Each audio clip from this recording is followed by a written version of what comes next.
नमस्कार, ये आखिरी प्रयास है और मैं इस बार डिस्कनेक्ट होता हूँ तो फिर मुझे ये सेशन बाद में करना पड़ेगा। आज जिन चीज़ों में हम चर्चा करने जा रहे हैं वो है कि एक आम आदमी के नाते आप जब एक गाड़ी खरीदने जाते हैं तो आपने किन चीज़ों का ध्यान रखना है।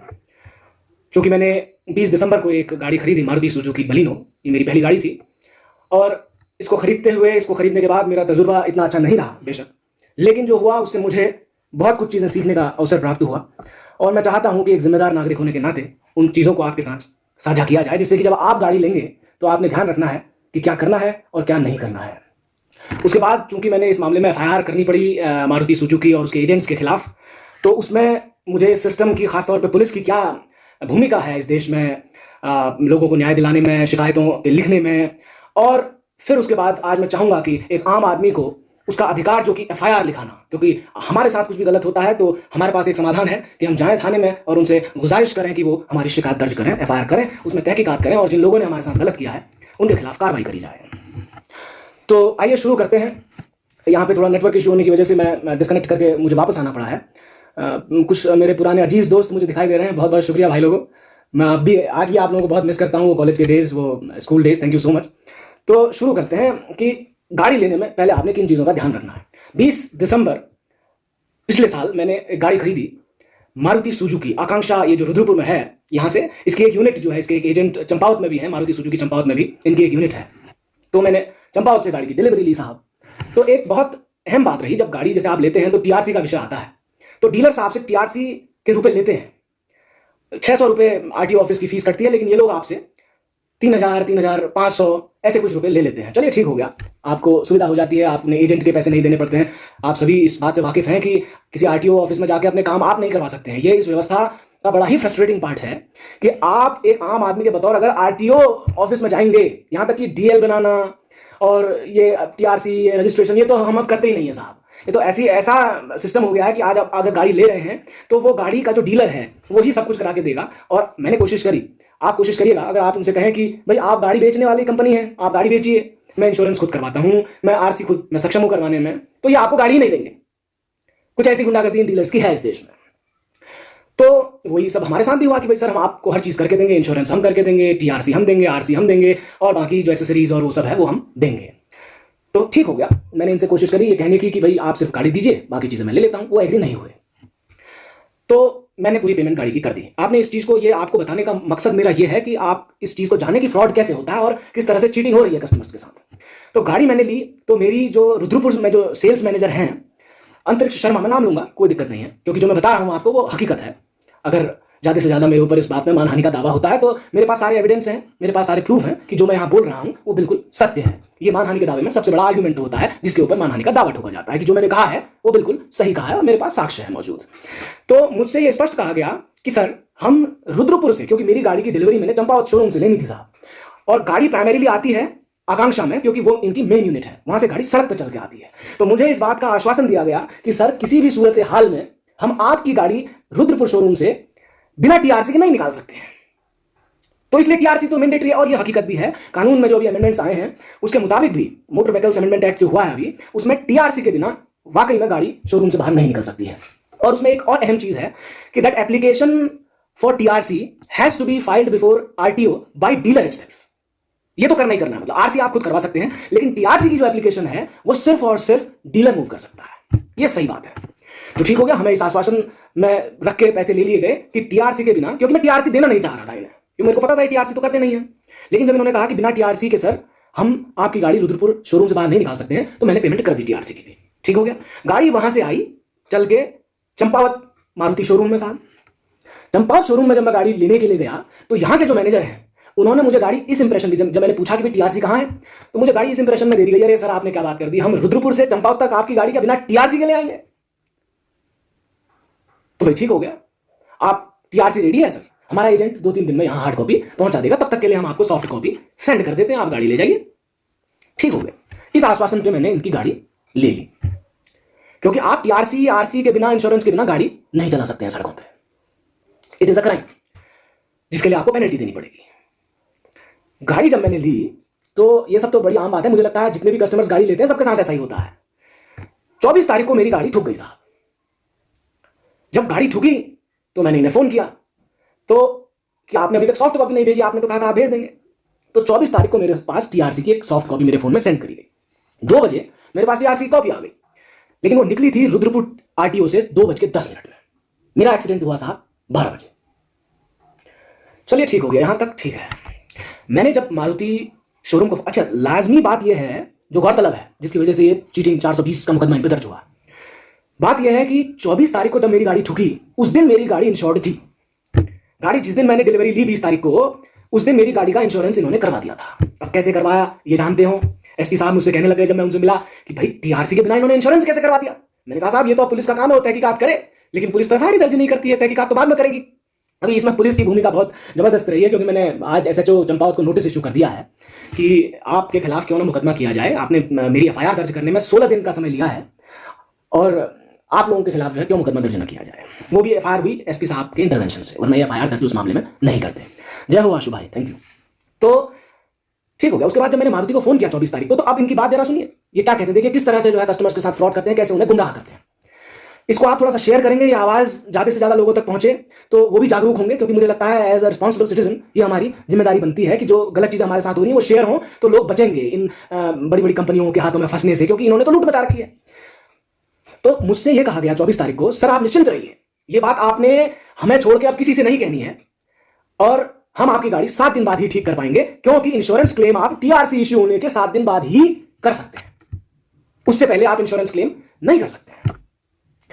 तो ठीक हो गया भाई, हमने कहा हम भी रुक जाते हैं। जब इतनी बड़ी बात कह रहे हैं, मुझे इस बात में बहुत ज्यादा डाउट लगा कि आखिर ऐसा क्यों है। जब टीआरसी इश्यू हो गई है और इंश्योरेंस मिलना है तो वो मिलना चाहिए, उसके लिए मुझे 7 दिन इंतजार करने की क्या जरूरत है। और इंश्योरेंस आप ही ने मुझे बिना टीआरसी के दिया है, तो I am not responsible for it, तो आपकी जिम्मेदारी है। मैं 31 तारीख तक मैंने वेट किया, मुझे लग चुका था कि मेरे साथ चीटिंग हो रही है और इन्होंने गाड़ी नहीं बनानी है। मैंने इंतजार किया, जिस गाड़ी वाले ने मेरी जो कैंटर वाले ने जिसने मेरी गाड़ी ठोकी, उसका मैंने यहाँ तहरीर दी, तो उसमें ठीक हो गया। आप जानते हैं हिंदुस्तान की कसम है ये कि यहाँ पॉलिटिकल प्रेशर बहुत ज़्यादा है कोतवालों पे, थाने वालों पे, और वहाँ भी ऐसा ही हुआ, लेकिन ठीक हुआ, वो कॉम्प्रोमाइज़ हुआ, मुझसे लिखित माफ़ी मांगी गई, गाड़ी का भुगतान किया गया, सब कुछ किया गया। इसके बाद मैंने उस कैंटर वाले को जाने दिया, ऊपर से विधायकों के और सांसदों के फोन आने के बाद ठीक हो गया साहब। लेकिन 31 तारीख को मजबूरन मैंने Maruti Suzuki India, Maruti Suzuki Rudrapur, Akanksha automobiles Rudrapur और मारुति सुजुकी चंपावत को लीगल नोटिस इशू कर दिया। और मैंने उस नोटिस में स्पष्ट किया कि मुझे एक तो आप पूरी गाड़ी बना के दीजिए, और जो ये मेंटल हेरेसमेंट हुआ है, यू नीड टू पे मी 1 lakh rupees for this now, क्योंकि आप 25 को गाड़ी बनाते तो आप 25,000 रुपए में निपट जाते। अब आपने क्योंकि वैसे तो कार्रवाई करी नहीं, because you have not respected me as a lawyer, as a customer, now please respect me as a lawyer. आपने ग्राहक के नाते तो मेरी नहीं सुनी, वैसे तो आपने सुननी चाहिए थी, क्योंकि बिना टीआरसी की गाड़ी आपने दी, गलत इंप्रेशन में कि टीआरसी रेडी है सर आप गाड़ी ले जाइए, गाड़ी आपने दी। आपकी जिम्मेदारी बनती थी मेरी गाड़ी सही करने की, अगर नियत ठीक होती तो। जब गाड़ी ठीक नहीं हुई तो मैंने, ठीक है मैं पेशे से वकील हूं, मैंने उस चीज को इस्तेमाल करने की कोशिश करी और मैंने लीगल नोटिस इशू किया, जिसमें मैंने इन्हें 1 हफ्ते का समय दिया from the receipt of the legal notice, आप इसको मुझे 1 लाख का कॉम्पनसेशन और एक गाड़ी को ठीक करवा दीजिए, otherwise be ready to face criminal trial. ठीक हो गया साहब, कोई मेरे पास जवाब नहीं आया। उसके बाद अब जरा सा यहां से, ये तो पार्ट है कि कैसे फ्रॉड होता है। तो एक चीज तो आपने आज से सुनिश्चित करनी है कि गाड़ी जब आप लेंगे तो आप बिना टीआरसी और बिना इंश्योरेंस के गाड़ी नहीं लेंगे। इस आश्वासन पे आप गाड़ी नहीं लेंगे कि सब रेडी है आप गाड़ी ले जाइए ना, ये नहीं करना आपने, पहली चीज। दूसरी चीज जिसका आपने बहुत ज्यादा ध्यान रखना, अभी जो दूसरा फ्रॉड होता है वो मैं बता रहा हूं आपको, क्योंकि टीआरसी की जो वैलिडिटी होती है वो सिर्फ 1 महीने के लिए होती है। It is only valid from 30 days from the date of issuance. ये क्या करते हैं कि उसके बाद आपकी आरसी देंगे 2 महीने बाद, कभी कभी 3 महीने बाद। तो होता क्या है कि अब आपका इंश्योरेंस तो है, आपने इंश्योरेंस कंपनी को पैसे दे दिए हैं, और ये खेल पूरा है आपको गलत नुकसान पहुंचाने का और उस इंश्योरेंस कंपनी को गलत फायदा पहुंचाने का। कारण मैं आपको बताता हूं क्यों। क्योंकि इंश्योरेंस कंपनी के साथ इनकी सेटिंग है। आप खुद नहीं जाते हैं किसी इंश्योरेंस कंपनी को, आप इंश्योरेंस कंपनी को चूज नहीं करते हैं कि कौन सी इंश्योरेंस कंपनी आपकी गाड़ी का इंश्योरेंस करेगी, वो इनकी सेटिंग है साहब। इन्होंने पकड़ लिया किसी को। अब है क्या, देखिए आपको टीआरसी नहीं देंगे, गाड़ी ठुकेगी, इंश्योरेंस होने के बावजूद भी आपको क्लेम नहीं मिलेगा। ठीक हो गया। उसके बाद टीआरसी आ जाएगी, फिर आरसी को डिले कर देंगे, और फिर आप इंश्योरेंस वालों के पास जाएंगे तो कहेंगे भाई पहले टीआरसी नहीं है अब आरसी नहीं है, गलती आपकी है कि आप गाड़ी सड़क पे चला क्यों रहे हैं। तो ये बिजनेस की स्ट्रेटजी है कि how to subject we customers to a wrongful loss and how to provide an illegal profit to the insurance company जो इनके द्वारा चूज करी गई है। तो this was the fraud altogether. तो अब ठीक हो गया साहब, इन 2 चीजों का आपने ध्यान रखना है, और इस पर देरी होती है तो आप तुरंत जो है इनके खिलाफ एक्शन लें, इनको लीगल नोटिस इशू कर देंगे भैया अभी तक मेरी टीआरसी नहीं आई है या अभी तक मेरी आरसी नहीं आई है, क्यों नहीं आई है, कल के दिन कुछ होता है तो इसके लिए जिम्मेदारी पूर्णतः आपकी होगी। और मुझे लगता है कि ये समाज हमारा है, इसको अपने परिवार की तरह से लेके चलेंगे, कभी हम आपके काम आएंगे, कभी आप हमारे काम आएंगे, और एक सहभागिता होना बहुत जरूरी है। ये मैं इसलिए कहता हूं सहभागिता और पार्टिसिपेशन, जो कि आज हमारे समाज में नहीं है, और इसी का खामियाजा हम सब भुगत रहे हैं। मैं एक बहुत छोटी सी बात कहता हूं, ये जब मुकदमा दर्ज हुआ इनके ऊपर 420 में, ये मारुति सुजुकी वालों के ऊपर, उस दिन के बाद से यहां मारुति चंपावत में रुद्रपुर से आकांक्षा ऑटोमोबाइल्स की एक पूरी टीम आई है। और आप यकीन मानिए वो कस्टमर्स के जो जो इश्यूज हैं, जितने कस्टमर्स ने शिकायत करी थी, उनको एड्रेस किया गया है। ये मेरे सुनने में आया है। तो कार्रवाई तो मैंने करी, लेकिन उसका बेनिफिट, उसका फायदा दूसरों को पहुंचा है। तो ये एक जो पार्टिसिपेशन की आज जो हमारे अंदर कमी आ गई, अरे यार मैंने क्या करना है, मुझे लगता है हमने पार्टिसिपेट करना होगा। इस वक्त आप मुझे देख रहे हैं तो आप ज्यादा कुछ नहीं, इतना कर सकते हैं कि आवाज को दूर दूर तक पहुंचाया जाए, इसको आप लोग शेयर कर सकते हैं। ये छोटी छोटी सी चीजें ही समाज बनाती हैं और उससे सबका फायदा होता है। तो प्लीज आई रिक्वेस्ट यू, मेरे लिए नहीं, इसको शेयर करिए। ये हम सब लोगों की जिम्मेदारी है कि एक अच्छा समाज बनाए, एक जागरूक समाज बनाए। अब यहां पर तक तो बात खत्म हो गई कि आपने किन चीजों का ध्यान रखना है। अब इसके बाद आती है पुलिस की भूमिका। और अब मैं उसके बाद आपको ये बताऊंगा। पुलिस की भूमिका पर पहले मैं आ जाता हूं, क्योंकि वो बड़ी जोर की है साहब इस देश में। एक तो उनका खौफ बहुत ज्यादा है, ऐसा लगता है कि बाप रे क्या हो गया।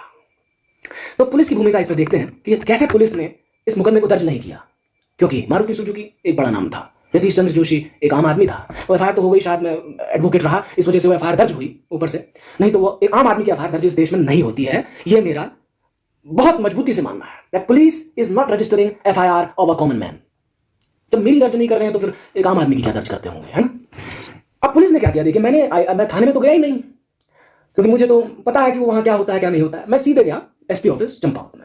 मैंने 12 जनवरी को I handed over the complaint to SP Champawat.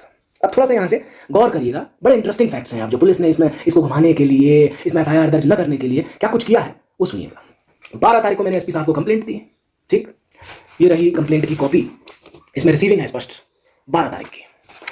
वो वहां से, ठीक है, एसपी साहब ने डायरेक्ट कर दी Champawat police station, SHO Champawat को डायरेक्ट कर दिया कि भाई क्या मामला है आप देखिए, और अगर आपको उचित लगता है तो आप एफआईआर दर्ज करिए, और जो आपको उचित लगे आपको कर सकते हैं, क्योंकि पुलिस स्टेशन जो है वो एसएचओ की जिम्मेदारी होती है।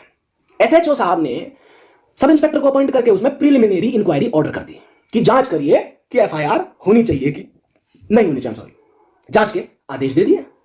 ठीक हो गया साहब, प्रेशर तो आना ही था ऊपर से, वो आता है, वो तो हर जगह ही आता है। एफआईआर नहीं दर्ज करती है पुलिस। तो लगभग अब क्या हुआ कि मुझे इसकी जानकारी भी नहीं दी गई। लगभग 10 दिन में वो sub inspector submitted the report to SHO Champawat, SHO साहब को रिपोर्ट सबमिट करी, जो कि उसके बाद एसपी साहब को सबमिट करी गई। एसआई ने इस मामले में बहुत जोर की रिपोर्ट लगाई है। वो रिपोर्ट मुझे नहीं दी गई है, मुझसे कहा गया है कि आप आरटीआई लगाइए, तभी आपको वो रिपोर्ट मिलेगी जो वो सबमिट करी है कि क्यों पुलिस ने एफआईआर दर्ज नहीं करी है, और मुझे उसकी कॉपी अभी तक नहीं मिली है। हैरतअंगेज। कानून पे मैं इसके बाद आता हूं कि एफआईआर को लेकर कानून क्या है, क्या करना चाहिए पुलिस को, वो मैं बाद में आता हूं। पहले मैं आ रहा हूं कि पुलिस कर क्या रही है। अब जो बात ये हुई कि 27 तारीख को मैं एसपी ऑफिस में गया और मैं एसपी साहब से मिला। एसपी साहब से जब मैंने बात करी तो मैंने एसपी साहब से कहा कि भाई आपकी पुलिस जो है एफआईआर नहीं लिख रही है, क्या बात है। तो एसपी साहब ने मेरी बात को सुना और उन्होंने एफआईआर के आदेश दे दिए।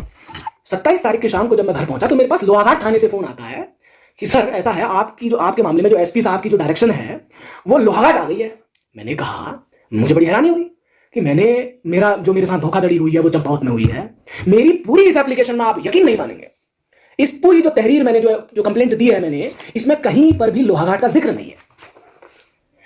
अब मैं बड़ा हक्का बक्का रहा कि भाई ये मामला लोहाघाट कैसे आ गया। अब सुनिए, अब वेरी इंटरेस्टिंग फैक्ट्स। तो मुझे लोहाघाट पुलिस थाने वालों ने ये बताया, क्योंकि वो रिपोर्ट तो मुझे मिली नहीं, कि सर आपकी कंप्लेंट को वहां से लोहाघाट फॉरवर्ड कर दिया गया है, और जो रिपोर्ट है उसमें जो सब इंस्पेक्टर ने जो रिपोर्ट लगाई है उसमें 2 अहम चीजें लिखी हुई हैं। पहली बात तो ये जो तथ्य इस कंप्लेंट में है ये किसी जघन्य अपराध का खुलासा नहीं करते हैं, इसलिए इसमें एफआईआर दर्ज नहीं होनी चाहिए। और दूसरी चीज ये लिख दी कि वकील साहब की गाड़ी का एक्सीडेंट लोहाघाट में हुआ है, तो वो लोहाघाट में जाए और वहां मुकदमा दर्ज हो। तो ठीक हो गया भाई, मुझे बड़ी हैरानी हुई। मैंने कंप्लेंट मारुति चंपावत के खिलाफ करी है, जहां से मैंने गाड़ी ली, मैंने कंप्लेंट धोखाधड़ी की करी है, और रिपोर्ट आप लिखते हैं गाड़ी ठुकी है।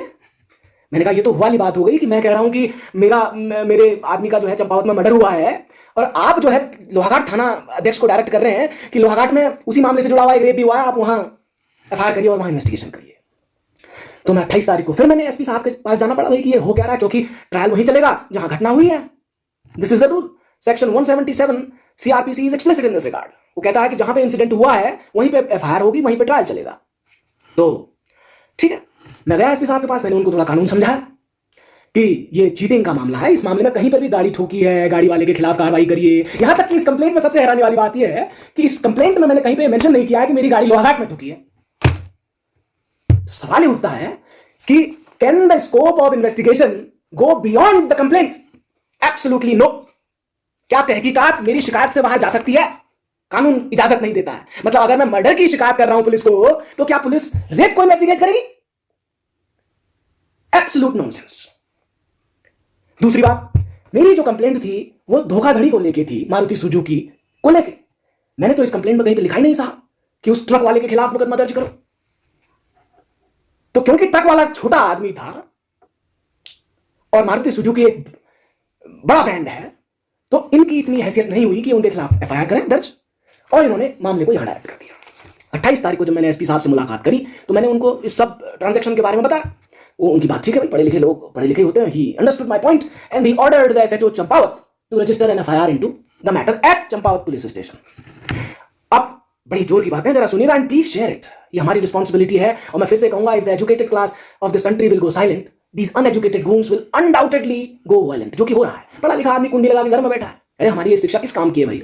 अगर हमारी इस शिक्षा से इतने पढ़े लिखे हम, समाज को अगर फायदा नहीं पहुंच सकता है तो लानत है ऐसी शिक्षा को।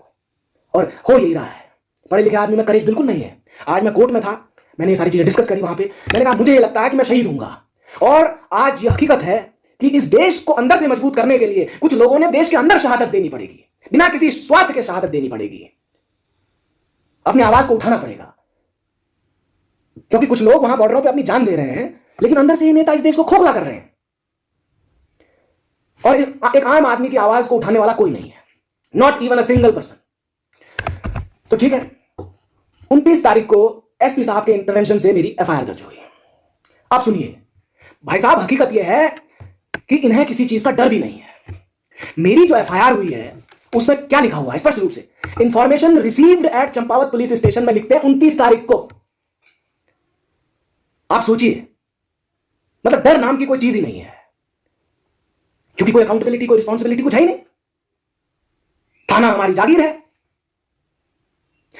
उस एफआईआर में ये लिखते हैं कि information has been received on 29th, बल्कि 12 तारीख को इंफॉर्मेशन रिसीव हुई है। इसी कंप्लेंट पे एफआईआर दर्ज हुई है। मैं मिला तक नहीं हूं इनसे, मेरी इसी कंप्लेंट की कॉपी वहां दर्ज हुई है और पुलिस लिखती है कि हमें सूचना मिली एफआईआर में 29 तारीख को मिली है। मतलब आप ये सोच सकते हैं कि कोई डर ही नहीं है। सूचना मिली है 12 तारीख को, सूचना मिली है, उसमें इंक्वायरी ऑर्डर करी गई है, उसमें क्लोजर रिपोर्ट लगाई गई है, और उसी कंप्लेंट में जब एफआईआर दर्ज होती है तो कहते हैं हमें सूचना 29 तारीख को मिली है, ये राइटिंग में है। ठीक हो गया। अब जोर की बात सुनिए, उसके बावजूद भी एफआईआर दर्ज करने में जो अक्यूज्ड के नाम है वो DP Pandey, sales manager Champawat, और सेल्स मैनेजर रुद्रपुर अंतरिक्ष शर्मा। मैंने, क्योंकि मुझे पता है कि कम पढ़े लिखे हैं, है ना, मैंने अपनी एफआईआर में स्पष्ट लिखा है इस कॉपी में। मैं यहीं से डिक्टू आपको अपने शब्द पढ़ के बताता हूं, क्योंकि मुझे पता है कि कम पढ़े लिखे हैं। चूंकि यह बात विधि में स्पष्ट है कि बिजनेस ट्रांजैक्शंस के दौरान एजेंट द्वारा किए गए वादे प्रिंसिपल की जिम्मेदारी के अंतर्गत आते हैं। Principal is responsible for every single promise made by agent during the course of transaction. This is the settled position of law. मैंने अपनी तहरीर में ये बात लिखी है, क्योंकि मुझे पता है कम पढ़े लिखे हैं। उसके बावजूद भी साहब इन्होंने आकांक्षा ऑटोमोबाइल्स रुद्रपुर पीवीटी एलटीडी, जिसने मुझसे 8,26,000 कुछ रुपए लिए हैं, जिसका पूरा हाथ है इस सब में, क्योंकि जब मैं एसपी साहब से मिला तो मैंने उनसे ये बात कही कि sir, this is not a fraud against Yatish Chandra Joshi, this is a fraud against public at large. मैंने तो इस चीज को एस्केलेट कर दिया है, लेकिन एक आम आदमी शायद वो कर भी नहीं पाता है। तो आई रियली रिस्पेक्ट हिम, क्योंकि with in 5 minutes he ordered FIR into the matter. तो ठीक हो गया, लेकिन अभी भी इसमें आकांक्षा ऑटोमोबाइल्स को इन्होंने पार्टी नहीं बनाया। इससे पुलिस की नपुंसकता सामने आती है। और मैं आपको एक और चीज बताऊं, ऐसा नहीं है कि मैं एंटी पुलिस हूं, मेरे बहुत अच्छे मित्र हैं इनके विभाग में जो बहुत ज्यादा सपोर्टिंग है। मैं आपको एक बहुत हैरत अंगेज बात बताता हूं। आज कुछ समय पहले नैनीताल में एक पुलिस कांस्टेबल की बाइक चोरी हुई साहब। आप यकीन मानेंगे, उस पुलिस वाले की एफआईआर नहीं लिखी गई और उसने आत्महत्या करी। एक पुलिस कांस्टेबल की बात कर रहा हूं मैं। इतना खोखला है हमारा ये सिस्टम, इतनी नपुंसक है हमारी ये व्यवस्था। आप सोच सकते हैं, पुलिस ने खुद के एक आदमी की एफआईआर दर्ज नहीं करी है और उस बेचारे ने आत्महत्या करी है। जब मैंने सुना तो मैंने कहा, this is the bloody system that we have. अब सुनिए, अब मैंने आज नहीं है डर किसी चीज का, मरेंगे देखी जाएगी। ऐसी नपुंसकों की जिंदगी जीने से तो मौत भली, लिटरली ये नपुंसक भरी जिंदगी से तो मौत भली। This is the legal notice I have issued today to SHO Champawat. 11 pages का मैंने लीगल नोटिस इशू किया है। इसमें मैंने पहले तो इन अनपढ़ों को कानून बताने की कोशिश करी है पूरा, कि कानून क्या कहता है, क्योंकि यू आर एन ऑफिसर, आपको तनख्वाह मिलती है कानून का अनुपालन करवाने की। और जिस थाने में बैठ के आप जिस थाने के खुद को अध्यक्ष कहते हैं, वहां आप कुछ जिम्मेदारियों का निर्वहन करने के लिए बैठते हैं। और एक बात और बताऊं, illegal omission is a crime under IPC. आपकी कोई ड्यूटी है, आपकी एक लीगल ड्यूटी है, अगर आप उसको ओमिट करते हैं, आप उसको नहीं कर रहे हैं, तो आप एक क्राइम कर रहे हैं। अब मैं आता हूं एफआईआर के कानून पे। यह जानना बहुत जरूरी है इस देश में आम लोगों को कि एफआईआर कब लिखी जाएगी, कब नहीं लिखी जाएगी। और मैं एक बात और बताऊं, लोकतंत्र का अर्थ होता है जो तंत्र किताबों से चलता है। हर चीज के पीछे एक किताब होगी, एक संविधान होगा और कुछ विधान होंगे, उनके हिसाब से देश चलता है, उसको कहा जाता है लोकतंत्र।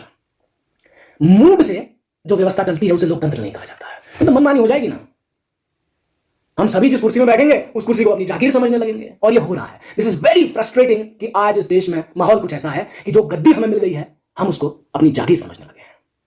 और ये होता इसलिए है क्योंकि ये समाज बहुत ज्यादा नपुंसक है, आवाज ही नहीं उठती है, आवाज ही नहीं उठती है कहीं से। भ्रष्टाचार से भरे हुए हैं ये संस्थान, एक जगह काम तरीके से नहीं होता है, लेकिन हमारी सहभागिता नहीं है सिस्टम में।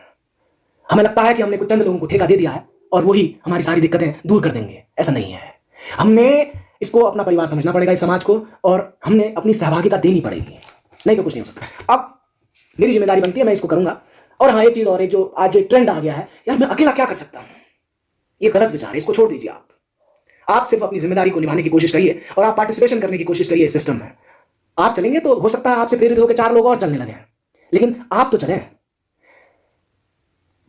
मसले तो बहुत हैं लेकिन समय का अभाव रहता। अब I will come to the law of FIR, कि एफआईआर का कानून क्या कहता है साहब, कब एफआईआर दर्ज होगी, कब एफआईआर दर्ज नहीं होगी। इस लीगल नोटिस में, इस 11 से 12 पन्ने के लीगल नोटिस में मैंने पूरा एफआईआर का कानून खोल दिया है। पहली बात तो नॉर्मली होता यह है कि एक बहुत गलत प्रैक्टिस चल रही है कि आपने पुलिस को कोई तहरीर दी, वो उसमें इन्वेस्टिगेशन करने लग जाते हैं। उन्हें इन्वेस्टिगेशन का कोई अधिकार नहीं है, वो पहले एफआईआर दर्ज करेंगे, उसके बाद वो कोई भी स्टेप आगे बढ़ा सकते हैं। ये एक बड़ी ही फलासी है इस मुल्क में आज, क्योंकि अशिक्षा है। जब पढ़े लिखे लोगों को ही चीजें पता नहीं है तो हम एक कम पढ़े लिखे आदमी से क्या उम्मीद कर सकते हैं। और यही वजह है कि क्यों अधिकारियों को ऐसा लगने लगता है कि ये मुल्क और वो कुर्सी जिस पे वो बैठे हैं वो उनकी जागीर है। इसके पीछे सिर्फ एकमात्र वजह है कि हमारा पार्टिसिपेशन नहीं है। हम शिकायत नहीं करते हैं, हम ये सोच के पीछे हट जाते हैं कि हम बुरे क्यों बने, लेकिन किसी ना किसी को तो बुरा बनना होगा। तो सेक्शन 154 सीआरपीसी ये बताता है कि एफआईआर कब दर्ज करी जाए और कब नहीं। एफआईआर में 2 चीजें हैं, एक तो पुलिस की बाध्यता कब है और कब पुलिस चाहे तो एफआईआर दर्ज कर सकती है और कब नहीं। तो सुनिए, आप हिंदी में बात करूंगा स्पष्ट रूप से।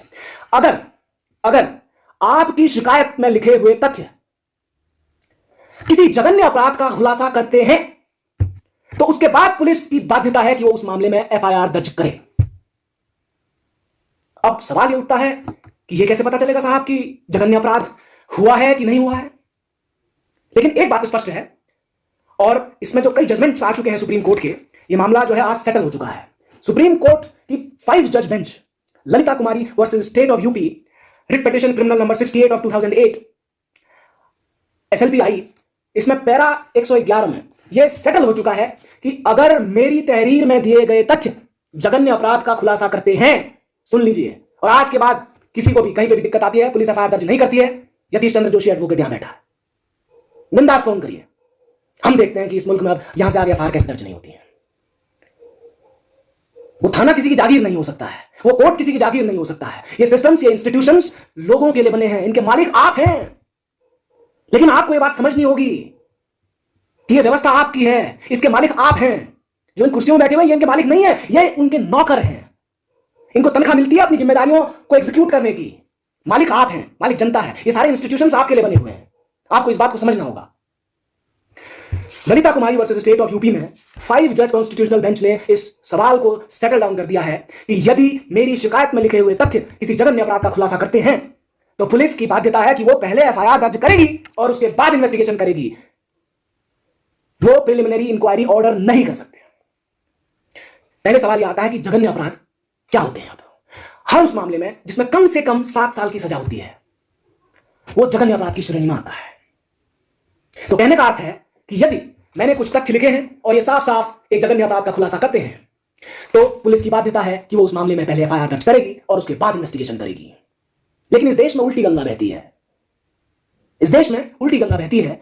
आप जाइए थाने में, कभी भी जाइए, आपका सिर फूटा, आपका घर में मर्डर हुआ, आपके घर में रेप हुआ हो, पुलिस पहले ही जो है तहकीकात शुरू कर देती है, विच इज एब्सोल्युटली इलीगल। और अभी सुनिए, अभी जोर की बात बता रहा हूं, ऐसा नहीं है कानून नहीं है, लेकिन हम एकजुट तो हों, हमें जागरूकता तो हो, हमें पता तो हो सही क्या गलत क्या है। अब सुनिए, सुप्रीम कोर्ट ने स्पष्ट कहा है कि ऐसे अधिकारियों के खिलाफ निश्चित रूप से कार्रवाई होनी चाहिए जो एफआईआर दर्ज नहीं करते हैं या दर्ज करने में देरी करते हैं। ये सुप्रीम कोर्ट का जजमेंट है, मैं नहीं कह रहा हूं। तो ठीक हो गया।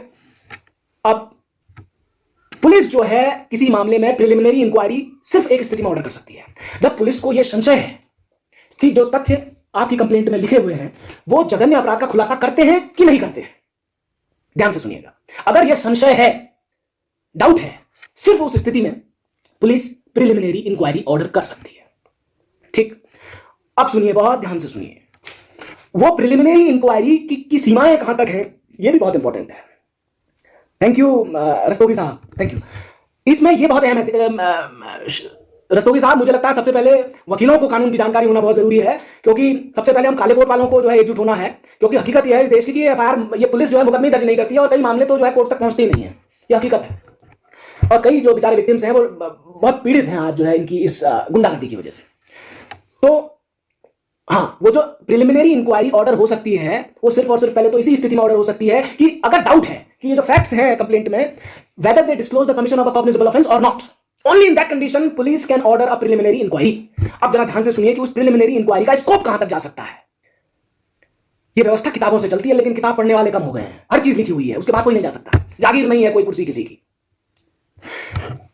तो अब सुनिए, वो प्रिलिमिनरी इंक्वायरी का स्कोप कहां तक जा सकता है। उस प्रिलिमिनरी इंक्वायरी का स्कोप सिर्फ और सिर्फ इस बात की पुष्टि करने तक सीमित हो सकता है कि जो तथ्य कंप्लेंट में लिखे हुए हैं क्या वो जघन्य अपराध का खुलासा करते हैं कि नहीं, बस। यानी कि पुलिस उस पर इन्वेस्टिगेशन ये नहीं कर सकती है कि मैंने जो ये शिकायत दे रखी है ये सही है कि नहीं है। गौर फरमाइएगा, बिल्कुल नहीं। यतीश चंद्र जोशी ने इस कंप्लेंट में क्या लिखा है, ये सही लिखा है कि नहीं, इसको करने के लिए पुलिस को पहले एफआईआर लिखनी पड़ेगी। आप समझ रहे हैं बात को? मतलब जो मैंने दिया है इसको पढ़ने के लिए ही पुलिस प्रिलिमिनरी इंक्वायरी ऑर्डर कर सकती है कि इसको पढ़ के क्या निकल के बाहर आ रहा है, इसको पढ़ के जघन्य अपराध निकल के आ रहा है कि नहीं आ रहा है, बस।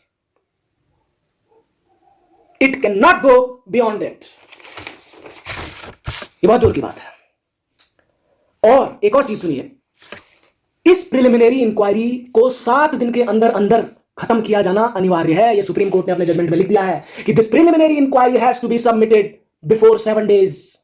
It can not go beyond that. 7 दिन के बाद नहीं जा सकती है प्रिलिमिनरी इंक्वायरी। और जिसने शिकायत करी है उसको फ्री ऑफ कॉस्ट थाना अध्यक्ष की ड्यूटी है कॉपी देने की। आप कारण बताएंगे कि आपने क्यों क्लोज करी है कंप्लेंट, किस बात से आप इस नतीजे में पहुंचे हैं कि आपको लगता है कि जो तथ्य हैं शिकायत में लिखे हुए वो जघन्य अपराध का खुलासा नहीं करते हैं, और उसके बाद आप जो है वो रिपोर्ट की कॉपी जो कंप्लेनेंट है उसको देंगे। ये आपकी जिम्मेदारी है। ठीक हो गया साहब? अब हमारे मामले में यही स्थिति थी। ठीक हो गया। अब मैंने जो नोटिस इश्यू किया है, ये नोटिस बहुत जोर का है। अब देखिए, मेरे मामले में जो प्रिलिमिनरी इंक्वायरी हुई है, जो शुरुआती जांच हुई है, उसमें जो जिस इन्वेस्टिगेटिंग ऑफिसर को अपॉइंट किया, वो जनाब जो है ये चीज तो लिख सकते थे कि ये जो शिकायत में लिखे हुए तथ्य हैं ये जघन्य अपराध का खुलासा नहीं करते हैं, लेकिन उन्होंने एक जोर की चीज और लिख दी कि क्षेत्राधिकार जो है वो चंपावत नहीं है।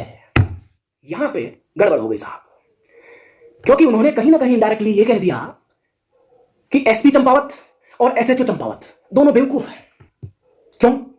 बहुत बढ़िया सवाल है। क्योंकि जब मैंने एसपी साहब को ये कंप्लेंट दी, उनके पास जब उन्होंने इस कंप्लेंट को, मैंने तो कहा नहीं, मैंने नहीं कहा कि इसको आप चंपावत थाना अध्यक्ष को डायरेक्ट करिए।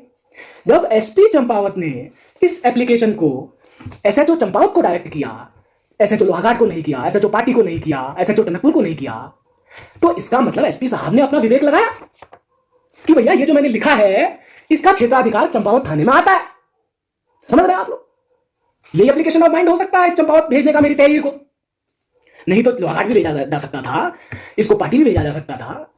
और जोर की बात, एसएचओ चंपावत ने इसको पढ़ा, उन्होंने अपने अधिकारी से चंपावत में इस मामले में प्रिलिमिनरी इन्वेस्टिगेशन करवा दी। इसका मतलब वो इस बात से आश्वस्त थे कि ये मामला, ये घटना जो है ये चंपावत में ही घटी है। नहीं तो उन्होंने जो है इसको एक्सेप्ट क्यों किया? 10 दिन क्यों बर्बाद किए? अपने अधिकारी को क्यों नियुक्त किया? क्योंकि जिस मामले में जांच करने का वो आदेश ही नहीं दे सकते हैं, उनका अधिकारी अपनी जांच में उस चीज को कैसे लिख सकता है भाई कि क्षेत्राधिकार लोहाघाट है, मामले को लोहाघाट भेज दो। आप ये कह रहे हैं कि आपके जो सीनियर ऑफिसर्स हैं वो बेवकूफ हैं, जिन्होंने मामले को एक्सेप्ट किया चंपावत में, और जिन्होंने चंपावत में इस मामले की प्रिलिमिनरी इंक्वायरी ऑर्डर करी है। तो मैंने ये जवाब मांग लिया। अच्छा, जोर की बात ये रही इसमें कि अगर आप क्षेत्राधिकार की वजह से किसी मामले को नहीं नोट करते हैं तो 1 साल की सजा है, और एफआईआर न लिखने में थाना अध्यक्ष को 6 महीने की सजा है।